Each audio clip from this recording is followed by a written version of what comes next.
Guys, what is up? And today I am here with Broadway grosses, and there's a lot of great numbers, so let's get into it. So up first we have & Juliet, which did very well, going from 100% to 99%, and obviously the overall gross went down very considerably from like $1,639,000 to $1,123,000. But again, a lot of these shows saw huge decreases because a lot of the shows had 9 performances, and when you have a tourist week, you have more performances, and the average and top ticket are higher, so you're gonna have a huge decrease. But like still, like this is a great number. You know, like a lot of these shows did amazing, even though they had huge decreases in their attendance. That's what normally happens, and in this case of & Juliet, this was a pretty decent drop, and as long as and the fact that it didn't go under $1 million is really all that matters. So, you know, it's doing great. 1776 ended with 90% capacity, which was down from last week's 96%. But its overall gross was better because it had 8 performances. A Beautiful Noise went from 84% to 77% capacity, still making $1 million. But again, I think that it's not the best number. You know, it's definitely not underperforming or in any real trouble. But I definitely do think, as a producer, I would have liked to have seen a bit better of a decrease than what we ended up getting. You know, and I think that, you know, & Juliet and the Neil Diamond musical are fine. You know, they'll make, like, these two shows are making money that all Broadway shows would kill to make. So they're not in any trouble, but, you know, and Neil Diamond has kind of had a few rough weeks at the box office, and it's kind of under-delivered in a couple of ways, but it's still doing decent. A Strange Loop, which had Michael O. Jackson come back in concert form because everyone was out sick, which I heard was great, and I'm happy that that happened, and I wish I was able to see it.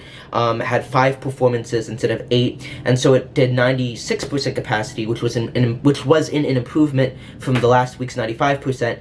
But again, because they had less performances, their overall gross went to 494 versus last week's 731,000. Almost Famous finished off very strong with 91% capacity, which was down from last week's 96%. It went from $1 million to 886,000 overall. So that show is now over with, but I'm glad that it ended well. Beetlejuice ended with $2 million and 101% capacity, which was up from last week's 100%. And it obviously made a little bit less money, but that's because they had one less performance and the ticket prices did go down. And it broke the 8-day and 9-day performance at the record at the Marquee Theater, so very happy about that. Funny Girl went from $2 million to $2 million, going from 93% to 98%. But again, because the average ticket and top ticket were lower, it performed a little bit less. But I mean, if you're making $2 million, you're making $2 million. Like, you're fine. Hadestown went from $1 million, 1,279,810 to be exact, to 834,392, and going from 101% to 100%. Now, this is not a good sign because Hadestown, I think, will close in 2023. I think that they are having to make their ticket prices a lot lower, and even a number like 834,000 just isn't acceptable for a show of Hadestown. It's not super expensive to run, and it can survive on this, but just based upon the numbers of the past 4 months, it will probably go down in the 600, 700 range, and those numbers are just not sustainable. You know, and I think maybe before COVID, when the cost of putting on a show was a little bit cheaper, it would have been a little bit more acceptable. But we're in a much more cutthroat time now, and I can guarantee you this show will close this year. Hamilton made $2 million, like always. Into the Woods went from 94% to 84%, making $1 million. Went from 1,892,625 to 1,496,876,000. So great final week. Kimberly Akimbo, very nervous about this show because it went from 94% to 94%, but it went from 674 to 582 in its overall gross, and these are not great numbers, and a show like Akimbo should be doing 700, 800 with a low of 600, and I'm very confident that it will make it to the Tonys, but there's a part of me that is very nervous that if it goes, like, if January and February could be very detrimental to this show, and if it does anything below 500,000, they're in major trouble.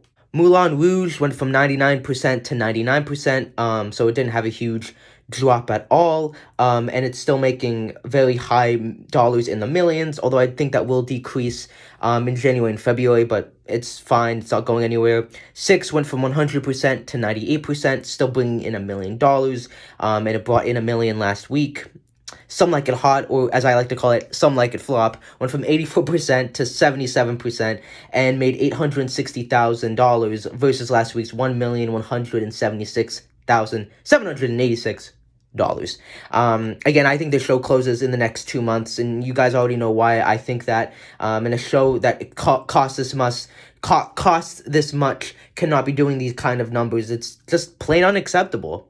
The Book of Mormon went from 101% to 100% and still maintained $1 million range. The Lion King went from 4 million to 1 million, going from 99% to 99%. The Music Man made 3 million again, and played to 99% capacity versus last week's 101%. The Phantom made 2 million and sold out, and Wicked made $1 million versus last week's 3 million, going from 100% to 99.29% capacity. So overall, all shows did very well. You love to see it. You love to see everything succeed. But I think next week we're going to start to see the beginnings of the January and February bloodbath, and I can guarantee you not every show is going to survive. So that's the video. Make sure to like, subscribe, and comment, and I'll see you next week for another round of B-Way Grosses.